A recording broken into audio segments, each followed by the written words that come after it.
Jared Polin, FroKnowsPhoto.com, and I have a confession.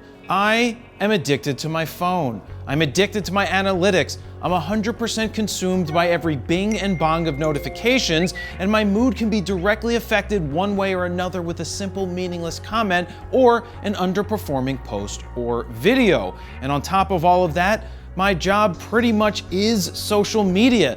It's the never-ending cycle of trying to get people to click, comment, like, share, and subscribe. So basically, I'm addicted on both sides. One as a consumer of content, and the other as a creator. How did we get here? Has it always been like this? What does it all mean, and where do we go from here? Now in this video, I'm gonna let you into my brain and give you a raw look at my thought process, what I'm addicted to and why, and what, if anything, can be done to break the cycle. Why am I making this video now? Simple. Like millions of other people, I watched The Social Dilemma and it hit very close to home. Now, for those of you who don't know, The Social Dilemma is a Netflix documentary drama hybrid that explores the dangerous human impact of social networking, with tech experts sounding the alarm on their own creations. It perfectly explains and demonstrates how companies manipulate us into clicking and interacting and ultimately having an impact on the decisions that we make, the content we consume,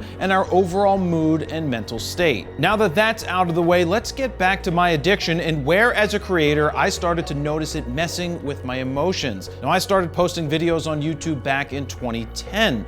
Every time someone left a comment, I would get an email notification. That meant my iPhone 3GS would vibrate and make this sound to let me know that I had an email. And as much as I wanted to fight the urge to look, I had to look. So how did I get past that? Well, I turned off email notifications on my phone. No longer would emails automatically come in unless I physically checked my email.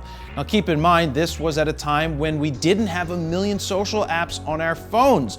But just because I turned off email notifications didn't mean I didn't trade one addiction for another. I went from getting an email notification to getting no notification, but now felt the urge to check my email more often to see what I was missing. The cycle had started and it would only continue to get worse. I want to let you in on what goes through my mind when I'm making a post. The other day I put up a post on Facebook that simply said, "Let's see your best shot." Now, I didn't give any other direction. I didn't share a video, I didn't share a photo, I didn't offer a prize. I simply said, "Let's see your best shot." Well, an hour later, I looked and there were 1,500 comments. Do you know what my brain did when I saw how many people shared their best shot?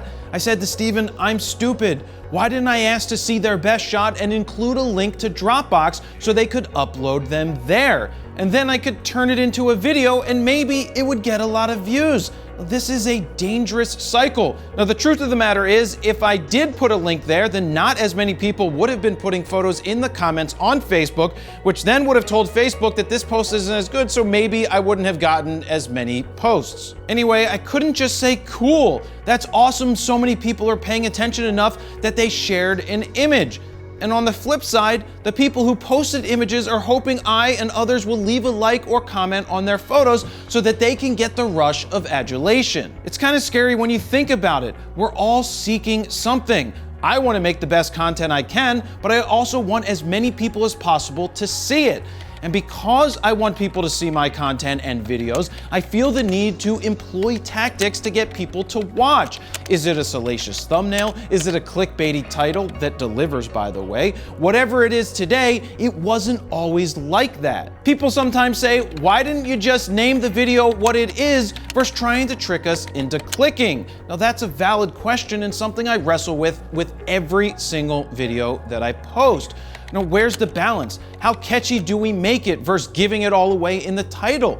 Now, back in the day, I would name a video exactly what it is. Photography tutorial, basics of composition, or photography tutorial, aperture and f-stops explained.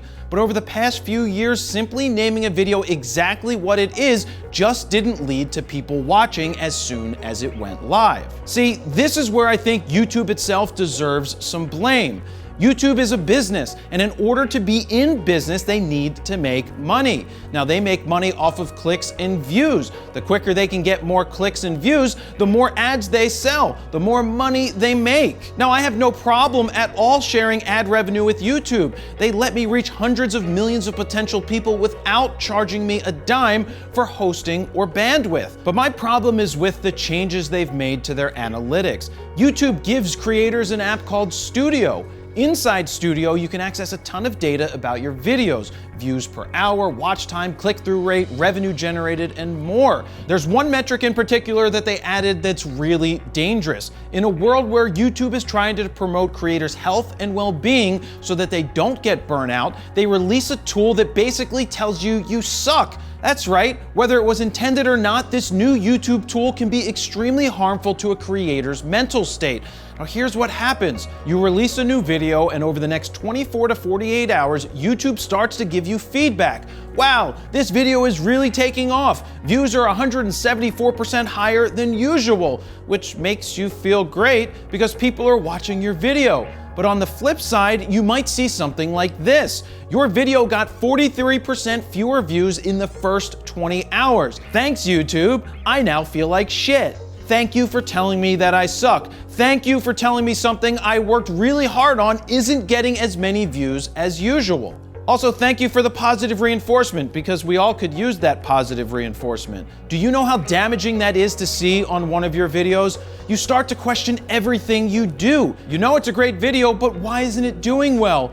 All YouTube tells you is it isn't doing well. Maybe change the title or the thumbnail because people aren't clicking on it as much as usual. This creates so much stress. One minute you're excited about a video, the next you're totally down in the dumps. This isn't just me that feels like this. I talk to a lot of other YouTubers who are much larger than me, and it even gets to them. Now, like I said above, YouTube's goal these days is to get the maximum amount of views as quickly as possible to sell more ads. But this makes it seem like you should only be making content that pops right out of the gate, and I think that's just wrong. We also focus on what I like to call long burn videos. Videos that tank right off the bat, which is still damaging to my emotions, by the way, but continues to grow and get views for many years. Case in point are my free user guides. These videos don't start gaining views sometimes for a year, but when you look back on them in a few years, they have grown substantially.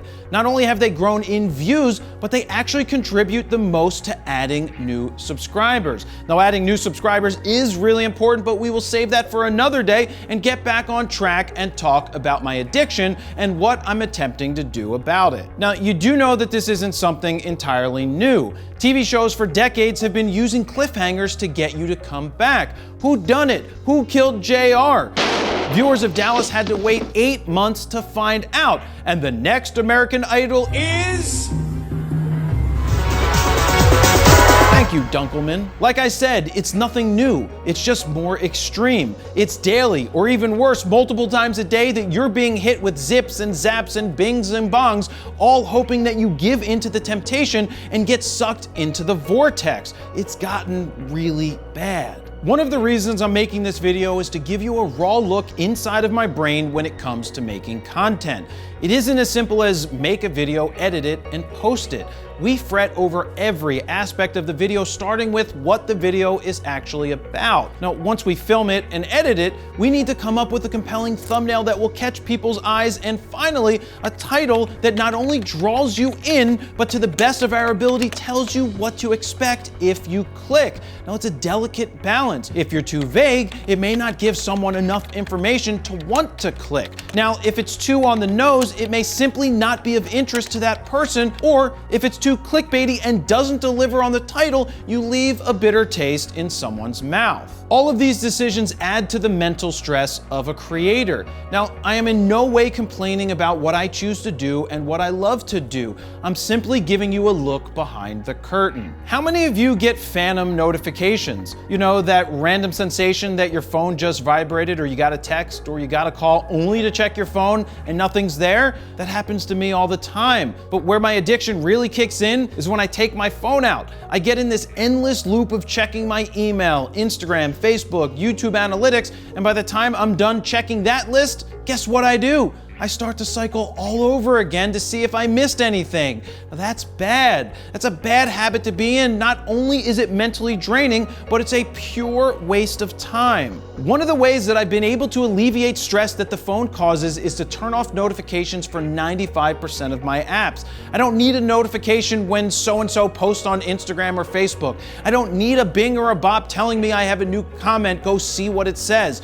What's even worse is some apps know you haven't used them for a few hours, so they push a notification to your phone, hoping they can entice you to open the app and get sucked back in. You know what I've done with a lot of apps like that? I started deleting them altogether. I know the deleting part isn't easy. What if I miss something? That FOMO starts to kick in, but you need to fight it. I have no problem ignoring my phone altogether when I'm creating or busy or really focused. It's those times where I'm waiting or I feel like I've got nothing better to do that I whip out the phone and get sucked into wasting time endlessly scrolling in the hopes of what? That I find something? That I learn something? No, I'm just becoming a zombie. At the end of the day, the first thing I need to do to beat my addiction is to acknowledge that I have one, and that's what this video is for. My biggest dilemma is, how do I balance my social media usage for business with personal?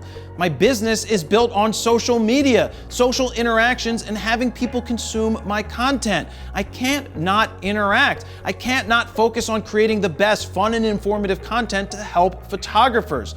Yes, this is a business, but I do have to draw that line. But first, I need to find out where that line actually is.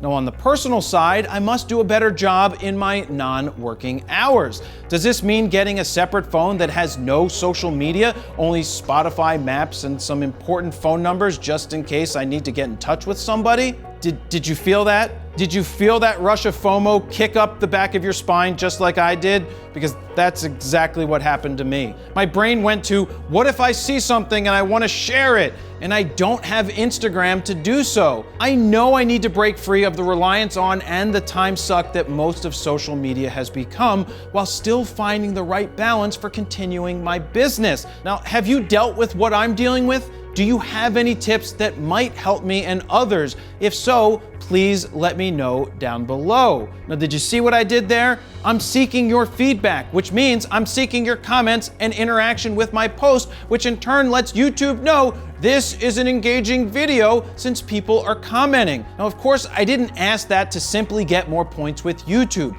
I genuinely want to hear your feedback. Hopefully, there's a clear delineation between the content that I create and what you would consider a time suck.